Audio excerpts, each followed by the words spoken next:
मैं आप लोगों को एक ऐसी कहानी बताने जा रहा हूँ जिसके बारे में आप लोगों ने पहले कभी नहीं सुना होगा।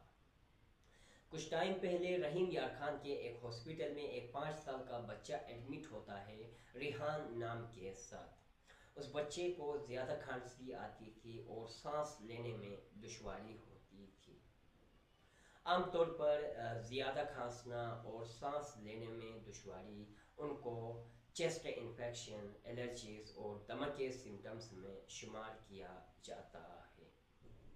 अब उस बच्चे को ज़्यादा खांसी आती थी और उसको सांस लेने में बहुत दुश्वारी होती थी, तो डॉक्टर खुद परेशान थे उस बच्चे के मसले तक पहुंचने के लिए कि उस बच्चे के अंदर क्या मसला है।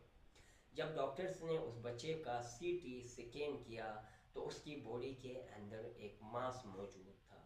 यानी डॉक्टर्स खुद हैरान रह गए क्योंकि उस बच्चे के बॉडी के अंदर से एक मांस नज़र आ रहा था।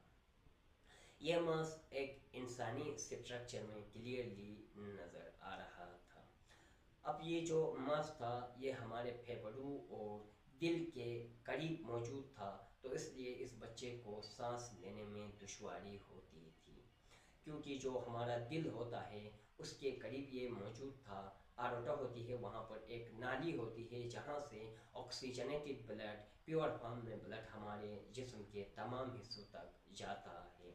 तो अब ये बच्चा उसके करीब था, यानी आरोटा के करीब था, तो उस वजह से इस जो छोटा बच्चा है 5 साल का रिहान, उसको सांस लेने में दुश्वारी होती थी। अब हम मेडिकली समझने की कोशिश करते हैं कि ये कैसे हुआ, यानी उस 5 साल बच्चा रेहान के बॉडी के अंदर से ये मांस कैसे बरामद हुआ।